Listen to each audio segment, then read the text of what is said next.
No coração da antiga Israel vivia um profeta chamado Jonas. Deus, o Senhor de toda a criação, tinha uma mensagem para ele. Levanta-te, disse o Senhor, vai à grande cidade de Nínive e prega contra ela, porque a sua maldade subiu até mim. Nínive era uma cidade vasta e poderosa, conhecida por sua crueldade e idolatria. Para Jonas, a ideia de pregar a um povo tão perverso era insuportável. Ele temia que, se eles se arrependessem, Deus, em sua infinita misericórdia, os perdoaria.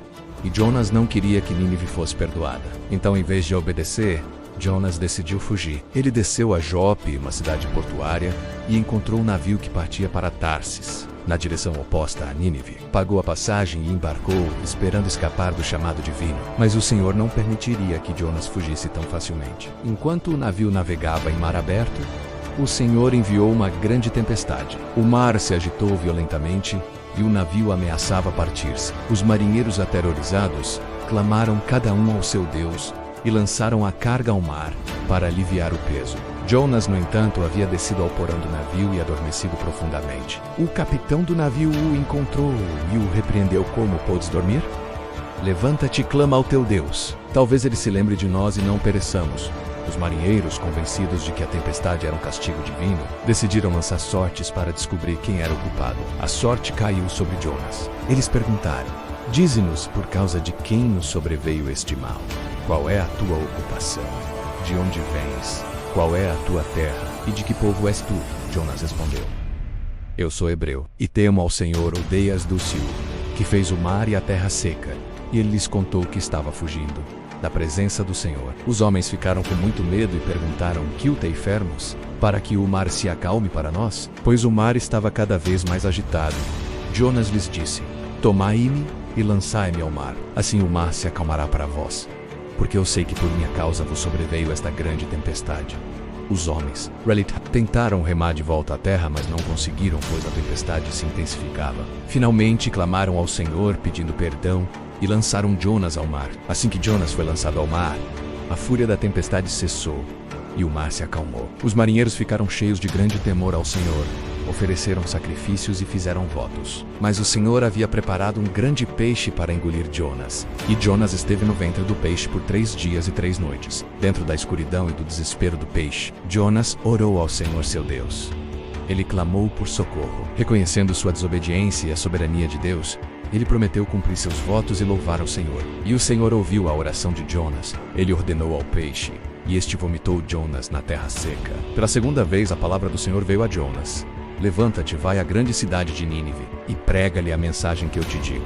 Desta vez, Jonas obedeceu. Ele se levantou e foi a Nínive, conforme a palavra do Senhor. Nínive era uma cidade tão grande que levava 3 dias para atravessá-la. Jonas começou a entrar na cidade, e depois de um dia de caminhada, ele proclamou: ainda 40 dias, e Nínive será subvertida. Para a surpresa de Jonas, e talvez até mesmo de Deus, o povo de Nínive creu em Deus. Eles proclamaram um jejum e vestiram-se de saco, desde o maior até o menor. A notícia chegou ao rei de Nínive, que se levantou do seu trono, tirou o seu manto, cobriu-se de saco e sentou-se sobre cinzas. O rei emitiu um decreto por toda a Nínive, dizendo: nem homens, nem animais, nem bois, nem ovelhas provem coisa alguma, não se apacentem, nem bebam água, mas sejam cobertos de saco tanto homens como animais, e clamem fortemente a Deus, e convertam-se cada um do seu mau caminho, e da violência que há nas suas mãos. Quem sabe se Deus se voltará e se arrependerá, e se apartará do furor da sua ira,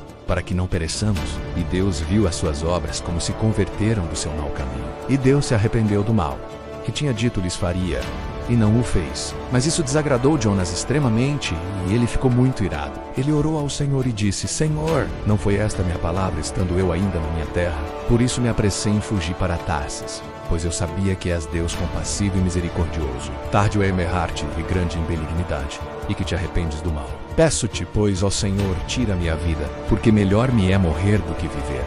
O Senhor então perguntou a Jonas: É razoável essa tua ira? Jonas saiu da cidade e sentou-se ao oriente dela. Ali fez para si uma cabana e sentou-se debaixo dela à sombra, esperando para ver o que aconteceria à cidade. E o Senhor Deus preparou uma planta de rícino, que cresceu sobre Jonas para lhe fazer sombra e livrá-lo do seu desconforto. Jonas ficou muito alegre por causa da planta, mas no dia seguinte, ao amanhecer, Deus preparou um verme que feriu a planta e ela secou. E aconteceu que, ao nascer do sol, Deus preparou um vento oriental muito quente, e o sol feriu a cabeça de Jonas, de modo que ele desmaiou e desejou morrer, dizendo: melhor me é morrer do que viver.